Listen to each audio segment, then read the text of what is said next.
শেখ হাসিনাকে দেশে এনে বিচারের দাবি যুক্তরাষ্ট্র বিএনপির। গণতন্ত্রের সূচনার জন্য দ্রুত নির্বাচন চান গয়েশ্বর। এস আলম গ্রুপের সব সম্পত্তির তালিকা দাখিলের নির্দেশ। কর্মীদের উদ্দেশ্যে শিবির সেক্রেটারির জরুরি বার্তা। কেমন ছাত্র রাজনীতি দেখতে চান জানালেন শিক্ষার্থীরা। তিস্তার ঢলে লালমনিরহাটে 25,000 মানুষ পানিবন্দী। এতক্ষণ শুনছিলেন সংবাদ শিরোনাম, এবার বিস্তারিত। শেখ হাসিনাকে দেশে এনে বিচারের দাবি যুক্তরাষ্ট্র বিএনপির। অন্তর্বর্তীকালীন সরকারের প্রধান উপদেষ্টা ডক্টর মোহাম্মদ ইউনূসকে সমর্থন জানিয়ে জাতিসংঘ সদর দপ্তরের সামনে সমাবেশ করেছে যুক্তরাষ্ট্র বিএনপি ও অঙ্গ সংগঠনের নেতাকর্মীরা। তাদের প্রত্যাশা, রাষ্ট্র সংস্কার করে দ্রুততম সময়ে নির্বাচন দেবে অন্তর্বর্তী সরকার। এছাড়া গণ অভ্যুত্থানের মুখে ভারতে পালিয়ে যাওয়া সাবেক স্বৈরাচার প্রধানমন্ত্রী শেখ হাসিনাকে দেশে ফিরিয়ে এনে বিচার করার দাবিও জানান তারা। সমাবেশে উপস্থিত ছিলেন বিএনপি চেয়ারপারসনের উপদেষ্টা বেবি নাজনীন, বিএনপি কেন্দ্রীয় কমিটির আহ্বায়ক সম্পাদক আনোয়ার হোসেন খোকন সহ আরও অনেকে। জাতিসংঘের সাধারণ পরিষদের পোডিয়ামে দাঁড়িয়ে যখন প্রধান উপদেষ্টা ডক্টর মোহাম্মদ ইউনূস ভাষণ দিচ্ছিলেন, তখন সদর দপ্তরের বাইরে তার সমর্থনে সমাবেশ করেন যুক্তরাষ্ট্র বিএনপির নেতাকর্মীরা। তারা ডক্টর ইউনূসের বক্তব্যকে স্বাগত জানিয়ে বিভিন্ন স্লোগান দেন। দেশের তরুণ সমাজকে সঙ্গে নিয়ে ক্ষমতাচ্যুত হাসিনা সরকারের হাত থেকে বাংলাদেশ বাঁচানোর জন্য ডক্টর ইউনূসকে ধন্যবাদ জানান। বিএনপির আন্তর্জাতিক বিষয়ক সম্পাদক বেবি নাজনীন বলেন, আমরা আশা করি সমস্ত রাষ্ট্রপ্রধানরা ডক্টর মোহাম্মদ ইউনূসের বক্তব্যে সাড়া দেবেন এবং বাংলাদেশের অর্থনৈতিক পুনর্গঠনে নিশ্চয়ই এটা একটি গুরুত্বপূর্ণ ভূমিকা রাখবে। এই অন্তর্বর্তীকালীন সরকার একটা যৌক্তিক সময়ে সংস্কারগুলো করবেন এবং যৌক্তিক সময়ে বাংলাদেশের মানুষের যে দাবি গণতন্ত্র ভোটের অধিকার সেটি ফিরিয়ে দেবেন। এদিকে গণতন্ত্রের সূচনার জন্য দ্রুত নির্বাচন চান গয়েশ্বর। গণতন্ত্রের সূচনার জন্য যত দ্রুত সম্ভব জাতীয় নির্বাচন চান বিএনপির স্থায়ী কমিটির সদস্য গয়েশ্বর চন্দ্র রায়। তিনি বলেন, সেই নির্বাচনে সব মানুষের অংশগ্রহণের মধ্য দিয়ে দেশে গণতন্ত্রের নতুন পথ চলা শুরু করা হবে। রোববার রাজধানীর শেরেবাংলা নগরে জিয়া মঞ্চের 31তম প্রতিষ্ঠা বার্ষিকী উপলক্ষে বিএনপির প্রতিষ্ঠাতা প্রয়াত রাষ্ট্রপতি জিয়াউর রহমানের কবরে ফুলের শ্রদ্ধা নিবেদন শেষে গয়েশ্বর চন্দ্র রায় এসব কথা বলেন। বিএনপির এই জ্যেষ্ঠ নেতা বলেন, শারদীয় দুর্গাপূজাকে কেন্দ্র করে দেশ অস্থিতিশীল করার চক্রান্ত চলছে, কিন্তু এই চক্রান্ত সফল হবে না।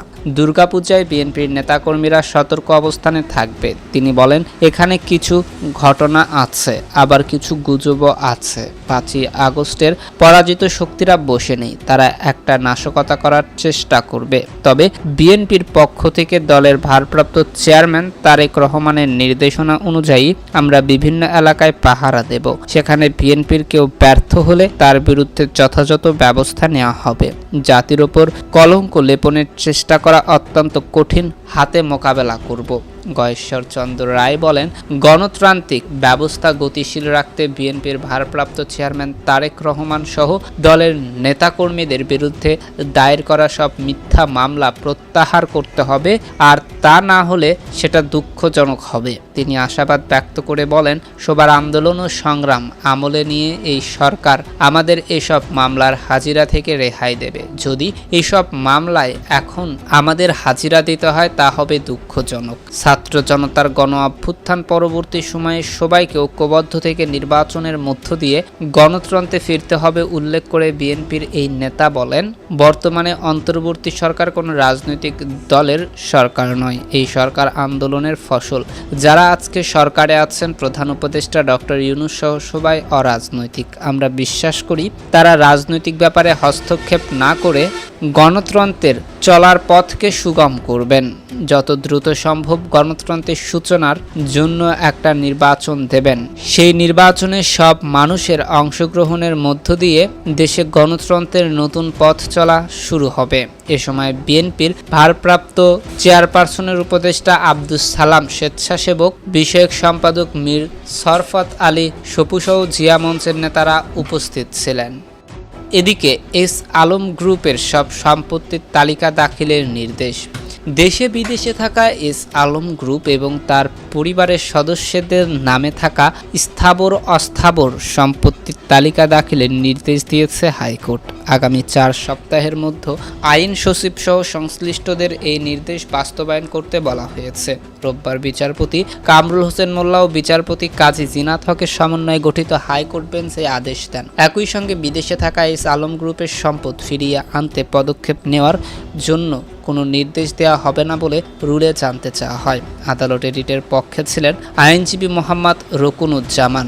গত 18 সেপ্টেম্বর এস আলম গ্রুপ এবং প্রতিষ্ঠানটির সব সম্পত্তি স্থানান্তর বা বিক্রির উপর নিষেধাজ্ঞা চেয়ে রিট দায়ের করা হয়। রিটে পাশাপাশি এস আলম গ্রুপ এবং প্রতিষ্ঠানটির শেয়ার হোল্ডার পরিচালক ও তাদের পরিবার সদস্যদের সব স্থাবর সম্পত্তির তালিকা দাখিল করার নির্দেশ চাওয়া হয়। আইনজীবী ব্যারিস্টার মোহাম্মদ রুকনুজ্জামান এই রিট দায়ের করেন। এর আগে 11 সেপ্টেম্বর ব্যাংক ও আর্থিক প্রতিষ্ঠানের কাছ থেকে এস আলম গ্রুপ এর শেয়ার হোল্ডার পরিচালক ও অন্যান্য ব্যবসা সংশ্লিষ্ট প্রতিষ্ঠানের গ্রহণ করা মোট ঋণের পরিমাণ, বর্তমান অবস্থা এবং দায়সহ কয়েকটি বিষয়ে প্রয়োজনীয় তথ্য দিতে ও ব্যবস্থা নিতে অনুরোধ জানিয়ে সংশ্লিষ্ট কর্তৃপক্ষ বরাবর আইনি নোটিশ পাঠান রিট আবেদনকারী আইনজীবী, বাংলাদেশ ব্যাংকের গভর্নর, অর্থ সচিব, আইন সচিব, দুদক চেয়ারম্যান, এস আলম গ্রুপের চেয়ারম্যান সাইফুল আলম সহ সংশ্লিষ্ট ব্যক্তিদের বরাবর ওই নোটিশ পাঠানো হয়।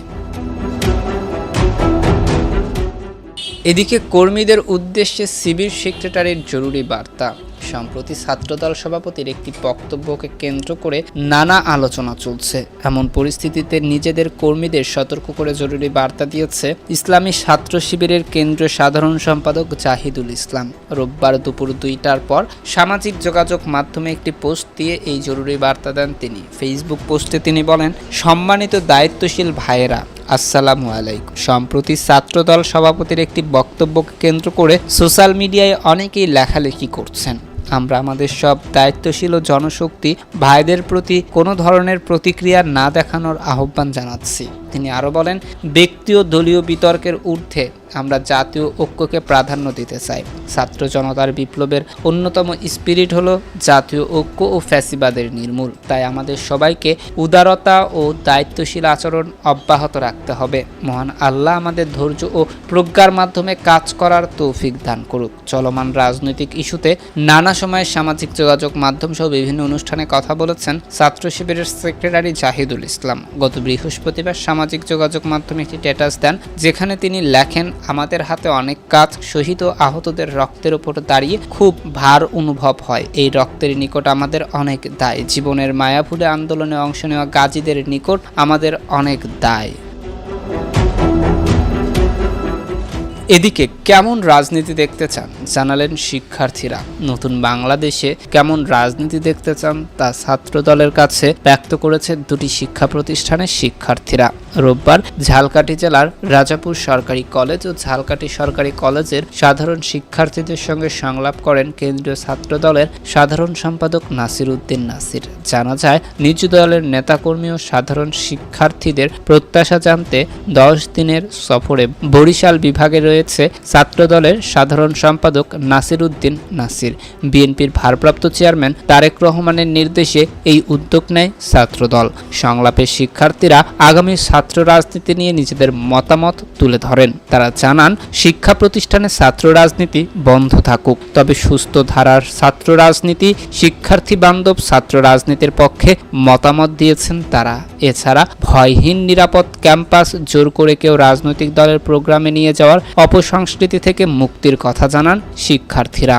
বিগত বছরগুলোতে আধিপত্য বিস্তারকে কেন্দ্র করে মারামারি, হলের সিট দখল, ইপটিজিংয়ের মতো ঘটনা ক্যাম্পাসে আর দেখতে চান না শিক্ষার্থীরা। শিক্ষার্থীদের আশ্বস্ত করে নাসির উদ্দিন নাসির ঘোষণা করেন, ছাত্রদলের কেউ যদি ভবিষ্যতে এই ধরনের ঘটনার সঙ্গে জড়িত হয় তাহলে তার বিরুদ্ধে কঠোর সাংগঠনিক ব্যবস্থা নেওয়া হবে। শুধু তথাকথিত বহিষ্কার নয়, প্রয়োজনে অভিযুক্তদের বিরুদ্ধে আইনানুগত ব্যবস্থা নেওয়ার কথাও জানান ছাত্রদলের সাধারণ সম্পাদক নাসির উদ্দিন নাসির। সাধারণ শিক্ষার্থীদের ছাত্রদলের দলের ভালো কাজে পাশে থাকার অনুরোধ জানিয়ে তাদেরকে পড়াশোনায় মনোযোগী হওয়ার অনুরোধ জানান এবং দেশনেত্রী বেগম খালেদা জিয়ার জন্য দোয়া প্রার্থনা করেন। এতক্ষণ আমাদের সাথে থাকার জন্য ধন্যবাদ। পরবর্তী সংবাদ সবার আগে পেতে আমাদের চ্যানেলটি সাবস্ক্রাইব করে পাশে থাকা বেল আইকনটিতে ক্লিক করে রাখুন।